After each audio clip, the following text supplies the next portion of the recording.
মৰমৰ নৱমমান শ্ৰেণীৰ ছাত্ৰ ছাত্ৰীসকল ইতিমধ্যে এক্সাৰসাইজ 7.2 কোৱেশ্চন নম্বৰ 1 মই কৰি দিছো আজি তোমালোকক কোৱেশ্চন নম্বৰ 2 কৰি দিবলৈ লৈছো কি কৈছে সমদ্বিবাহু ত্ৰিভুজৰ এডি এডাল উন্নতি যত AB = AC দেখুৱা যে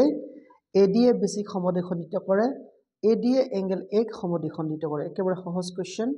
মই তোমালোকক বুজাই দিছো ৰবা ফাৰ্ষ্টতে তোমালোকে ধৰি লবা কি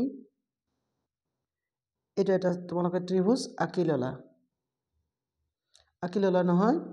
তাৰপিছত A B C নামকৰণ কৰিলা এতিয়া উন্নতিৰ কথা কৈছে তোমালোকৰ AD তোমালোকে উন্নতি অঙ্কন কৰিলা ক্লিয়াৰ এতিয়া তোমালোকক কৰিব লাগে কি প্ৰমাণ যে এইটো বাহু মানে BD বাহু সমান সমান কি CD বাহু বুলি প্ৰমাণ কৰিব লাগে ক্লিয়াৰ আমি কি দৰে কৰিম লক্ষ্য কৰা কোৱেশ্চনত কিন্তু তোমালোকক ইতিমধ্যে দি দিছে যে এইটোৰ সমান তেনেহলে আমি এতিয়া লিখো তোমালোকে সলিউশন লিখাৰ পিছত লিখিবা এনেকে ই বেছি সৰু হৈছে অলপ মই মোটা কৰি লৈছো ৰবা ওকে সলিউশন তোমালোকে লিখিলা ইতিমধ্যে লিখাৰ পিছত ফাৰ্ষ্টতে কি দিবা দিয়া আছে কি দিয়া আছে তোমালোকক যে AB বাহু তোমালোকৰ AB বাহু what hell AC বাহুৰ সমান মানে এটা তোমালোকে এটা মানে বাহুৰ কন্ডিশন পাই গলা লগতে পালা কি তোমালোকে AD চাইছে নহয় ইয়াত AD দুটা ত্ৰিভুজতে ই আছে মানে সেইকাৰণে তোমালোকে লিখিবা ইয়াত AD সমান সমান AD মানে ইয়া হ'ব S তোমালোকে ব্ৰেকেটত লিখিবা কি সাধাৰণ বাহু সাধাৰণ মই লিখা নাই সাধাৰণ বাহু তোমালোকক জাস্ট কৈ দিছো সাধাৰণ বাহু লিখিলা তোমালোকে ফাইন এতিয়া আৰু এটা পইণ্টৰ আমাৰ দৰকাৰ আছে কিন্তু ইতিমধ্যে তোমালোকক কৈ দিছে নহয় যে AD হল উন্নতি যেহেতু AD উন্নতি তেনেহলে এই কোণটো কিমান হ'ব 90 ডিগ্ৰী এই কোণটো কি হ'ব 90 ডিগ্ৰী আৰু এইটো কোণৰ নাম কি হ'ব তোমালোকৰ ADB angle ADB equal to ইফালৰ এংগলটোৰ নাম কি হ'ব ADC তাৰপিছত কিয় এই দুটা সমান তোমালোকে সিধাই লিখি দিবা ইকুৱেল টু 90 ডিগ্ৰী হৈ গল এইটো কিন্তু তোমালোকৰ এংগল হৈ গল তেন্তে দুটা বাহু আৰু এটা এংগল তোমালোকে পাই গলা নহয় এতিয়া তোমালোকে আৰামছে লিখিব পাৰিবা কি যে ত্ৰিভুজ দুটা সৰ্বাংগ সম কিন্তু কোনোবাই আকৌ ইয়াত ক'ব পাৰে যে আপুনি কৰিলে কি এইটো বাহু ললে আৰু এই কোণটো ললে কিন্তু কোণটো মাজৰ হ'ব লাগে তেনেকুৱা যদি নলোৱা তথাপিও হ'ব তোমালোকে তাৰ পৰিৱৰ্তে আৰু এটা কাম কৰিব পাৰা এইটো কোণ তোমালোকে ল'ব পাৰা এইটো কোণৰ সমান কিয় সমান কাৰণ ABC এটা সমদ্বিবাহু ত্ৰিভুজ তেনেহলে তোমালোকে এইটো লিখিব পাৰা তোমালোকৰ মানে নলেজৰ এনহেন্সৰ কাৰণে মই কৈছো আৰু এংগল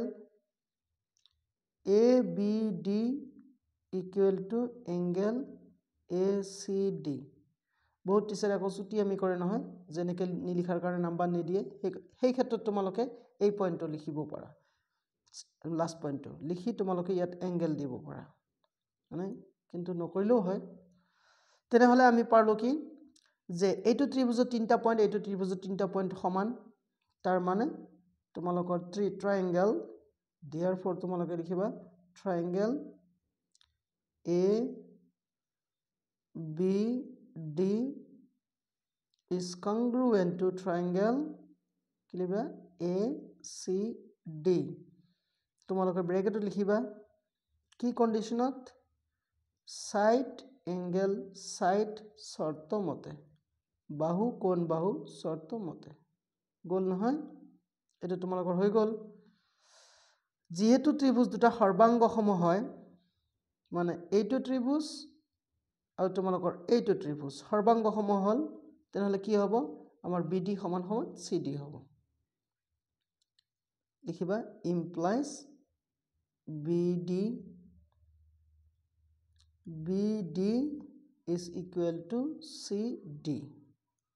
এটা তোমালোকৰ 1 নম্বৰটো প্ৰুফ হৈ গল এটা 1 নম্বৰৰ প্ৰুফ 2 নম্বৰ প্ৰুফ কি কেনেকৈ হ'ব ইয়া ইনটেন্টেনিয়াস প্ৰুফ এইবিলাক তোমালোকে চাবা এইটো ত্ৰিভুজৰ সৰ্বাংগ সম তেনেহলে অটোমেটিক্যালি কি হ'ব এইটো কোণৰ সমান হ'ব ৰাইট তেনেহলে আমি লিখিব পাৰিম আৰু angle BAD is equal to angle CAD অৰ্থাৎ কি হল AD এ angle A কি কৰিছে সমদ্বিখণ্ডিত কৰিছে সমদ্বিখণ্ডিত